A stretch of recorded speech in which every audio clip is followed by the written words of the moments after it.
अपने विचार को दूसरे तक पहुंचाने के लिए सिर्फ भाषा का प्रयोग है। आप जिस भाषा में समझते हो उस भाषा में अगर अपने विचार दिए जाएंगे तो आप समझ जाओगे, नहीं तो नहीं समझोगे। और अगर आपको मल्टी भाषा आती होगी, कई प्रकार की भाषाएं आती होगी, तो किसी भी विचार को किसी भी भाषा में समझने आपको कोई दिक्कत नहीं है। तो इनके कहने का मतलब था कि अगर आप अच्छे हो तो सब अच्छे हैं, जिसको कहते हैं कि आप भला तो जग भला। अगर ऐसा होता तो राम अच्छे थे, फिर सब अच्छे होने थे उस समय में।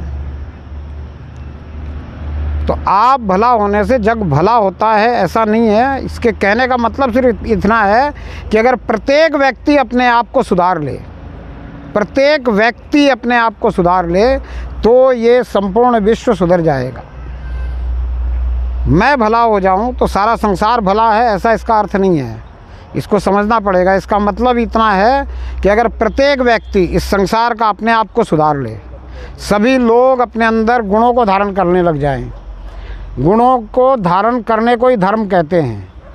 ना हिंदू धर्म है, ना मुसलमान धर्म है, ना सिख धर्म है, ना पारसी धर्म है, ना ईसाई धर्म है।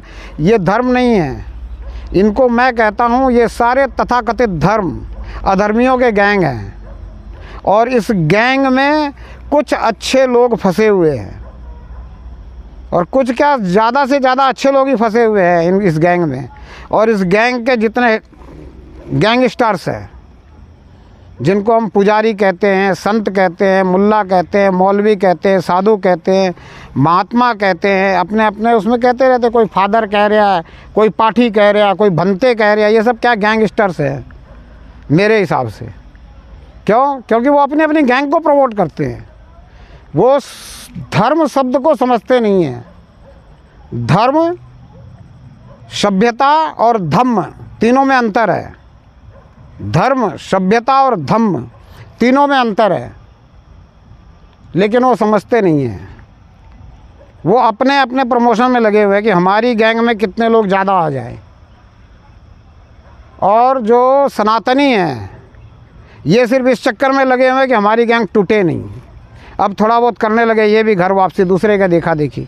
नहीं तो हमारा काम ये नहीं था। हमारा तो काम था वसुधैव कुटुंबकम, पूरा संसार हमारा परिवार है। हमने धर्म में सनातन का नाम नहीं लिया, हिंदू से शुरू किया। ध्यान रखना बात को, हिंदू और सनातन दोनों अलग अलग है। हिंदू और सनातन दोनों अलग अलग है। धर्म सनातन है, सनातन धर्म नहीं है। जो धर्म है ना ये सनातन है। धर्म क्या है? सनातन है। और अधर्म भी सनातन है, क्योंकि जब से धर्म है तब से अधर्म भी है। जब से धर्म है तब से अधर्म भी है। अच्छे गुणों को धारण करने वाले लोग हैं तो बुराइयों को अपने अंदर समेट के रखने वाले लोग भी हैं, जिनको हमने देव और दानव कहा। जो अच्छे लोग थे उनको देव कहा, जो बुरे लोग थे उनको दानव कहा। उनकी भी लड़ाइयाँ होती रहती थी, देव दानव की लड़ाइयाँ चलती रहती थी। तो ये एक बात समझने वाली है कि धर्म किसे कहते हैं। धर्म कहते हैं अच्छाइयों को धारण करने का, गुणों को धारण करने का धर्म कहते हैं। एक पुत्र का धर्म अलग है, पिता का धर्म अलग है, माँ का धर्म अलग है, बेटी का धर्म एक ही है। वो नारी बेटी है, माँ है, मौसी है, बुआ है, चाची है, मामी है, भतीजी है, किसी के रिलेशन में और कुछ है। तो हर जगह उसका धर्म अलग अलग है। किसके साथ क्या रिश्ता है उस हिसाब से उसका धर्म है।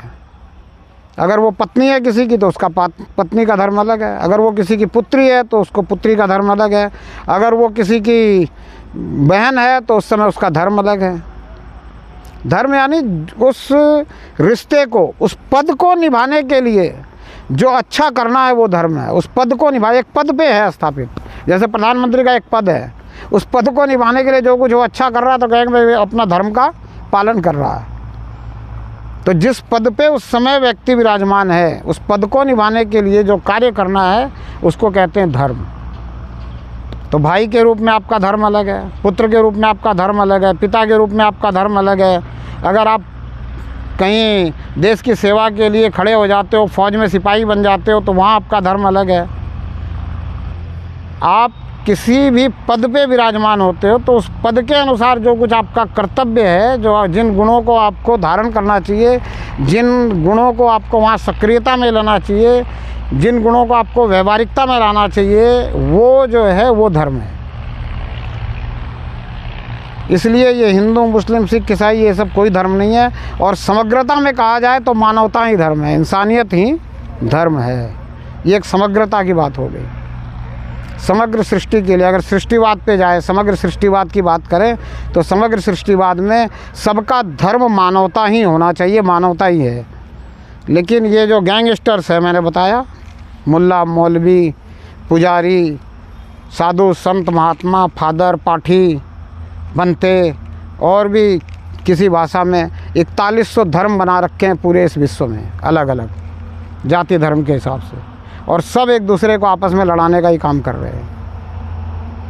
उसमें आजकल सक्रिय रूप से राजनीतिक नेता जो हैं वो अपना कार्यभार संभाले हुए हैं। एक जाति को दूसरी जाति से लड़ाओ, एक धर्म वाले को दूसरे धर्म से लड़ाओ, और ये धर्म नहीं है, ये अधर्मियों के गैंग है।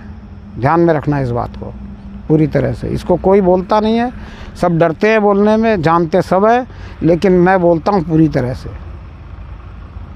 हालांकि मेरी बात पहुँचती कम लोगों तक है, अभी नहीं इतना सक्रिय हुआ हूँ, नहीं लोगों तक पहुँच रही बात, लेकिन अगर किसी के पास ये बात पहुँच गई है ना, तो वो अगर आगे से आगे कन्वे करे किसी एक दूसरे को, तो वो बात सभी तक पहुँच जाएगी। कोई ज़रूरी नहीं है कि नाम ही लेना है कि भाई फलाने ने ये कहा है। वेद के अंदर जितनी ऋचाएँ लिखी है वो किसी न किसी ऋषि की दी हुई है, लेकिन किसी को पता नहीं है कौन सी ऋचा कौन सी ऋषि की दी हुई है। आगे से आगे उसको कन्वे किया गया है, फैलाया गया, तो उसमें से जो अच्छाई है वो अपने को धारण करना चाहिए, सार सार को ग्रहण करना चाहिए। तो अगर हम किसी धर्म के, किसी गैंगस्टर्स के अंडर में हैं और किसी गैंग में फंसे हुए हैं, तो हमें उससे निकल जाना चाहिए। हमें जो करना है वो करना चाहिए। समाज के तौर पे भी हमें समाज में कुछ बदलाव लाने की कोशिश करना चाहिए। चले हुए बने हुए रास्ते पे जो चलते हैं ना, बने हुए रास्ते पे, अगर वो रास्ता सही है तो उस पर चलो, अगर वो रास्ता सही नहीं है तो उस पर हम चलेंगे नहीं, चलना नहीं चाहिए। अपने लिए स्वयं रास्ता बना देना चाहिए, तो दूसरे के लिए अगर वो रास्ता नहीं तो पगडंडी तो बनी जाएगी। अपने अकेले के लिए अगर रास्ता बनाओगे ना तो वो पगडंडी तो बनी जाएगी दूसरे के लिए। पहले लोग चलते थे अकेले अकेले, चल के निकल जाते थे, तो दूसरे उसके लीक पे चलते रहते थे, वो पगडंडी बोलते थे उसको। तो उसके लिए रास्ता स्वयं के लिए अगर बनाओगे, दूसरे के लिए पगडंडी बन जाएगी। परंपराएं कुछ अच्छी है उसका निर्वहन करो, कुछ अगर अच्छी नहीं है तो उनको छोड़ो, और जो अच्छी है उसकी वैज्ञानिकता को समझो कि वो क्यों अच्छी है, उसको क्यों निभाना चाहिए। और जो बात समझ में आ जाए 10 लोगों को बताने की कोशिश करो। हम क्या करते हैं, जब कहीं बैठते हैं ना तो और बातें बहुत करते हैं, लेकिन समाज की, देश की और परमार्थ की बातें कम करते हैं। इन बातों को करना चाहिए। इन बातों को अगर करोगे तो स्वयं में भी सुधार आएगा, दूसरे में भी सुधार आएगा। धीरे धीरे समाज को अगर सुधार की तरफ ले जानी है तो एक दूसरे से अच्छी बातें करनी शुरू करो, बतानी शुरू करो। जितनी अपनी समझ में आई है उतनी उसके ऊपर चर्चा करो, कन्वर्सन करो। चर्चा करने से फ़ायदा होगा किसी भी बात पे। तो जो बात आपने कही कि आप भला तो जग भला, उसका अर्थ इतना है कि अगर दुनिया के सभी व्यक्ति ये समझ जाएं कि मुझे भला बनना है और सब भले बन जाए तो संसार भला बन जाएगा। अगर सब भले नहीं बने और सिर्फ ये सोचते रहे कि राम की तरह मैं भला बन जाऊं, तो सामने वाला रावण जो है वो भला नहीं है, इस बात का समझ लेना। उससे लड़ना पड़ेगा, उसको जो कुछ हमें देना है, जैसा देना है अपने नियम कानून के तहत, वो देना ही पड़ेगा। इसलिए आप भला तो जग भला नहीं। और एक बात है, हमारे यहाँ कहा गया अतिथि देवो भव। क्या कहा गया है? इस बात का हमने क्या अर्थ लगाया और हमें क्या बताया गया कि अतिथि जो भी होता है वो देवता होता है, यही बताया गया ना। ये अर्थ इसका नहीं है। अतिथि देवो भव का अर्थ यह नहीं है। और इसी गलती के कारण हमने मुसलमानों को अपना अतिथि बना लिया, अंग्रेज़ों को अपना अतिथि बना लिया और हम भुगत भोगी हैं। अतिथि देवो भव का मतलब क्या है कि जो भी हमारा अतिथि हो वो देवता ही हो। अगर दानव है तो हमारा अतिथि नहीं है। तो कहने वाले ने कुछ और कहा, समझने वाले ने कुछ अगर और समझ लिया तो बड़ी गड़बड़ है। अतिथि देवो भव का मतलब है कि हमारा अतिथि देवता ही होना चाहिए। अतिथि देवो भव। हमारा अतिथि कोई भी आ गया उसको कहे कि नहीं ये तो हमारा अतिथि है, आया है, अनजान है, हमारी शरण में आया, हमारे घर पे आया, हमारा अतिथि है, देवता है, नहीं है। चोर भी आता हमारे घर में, कोई रेकी करने वाला भी आ जाएगा, रेकी करके चला जाएगा घर की, आके बाद में और कुछ करेगा, डाका डालेगा, चोरी करेगा। ये गलती हमारे लोगों ने की कि अतिथि देवो भव, मतलब जो भी अतिथि आया वो देवता है, बोला आने दो। विदेश से आया है, बदमाश आया है, शैतान आया है, जो भी आया बोले देवता है ये, इसको रखो, इसको भोजन कराओ, इसकी व्यवस्था करो।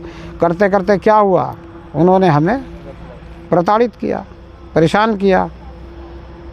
तो अतिथि देवो भव का मतलब ये नहीं है कि कोई भी अतिथि देवता हो जाए। अतिथि देवो का मतलब है कि जो भी अतिथि हमारा होगा वो देवता ही होना चाहिए। अगर देवता है तो हमारा अतिथि है, देवता नहीं है तो अतिथि नहीं है। इस बात को समझो। कट कर दे इसको।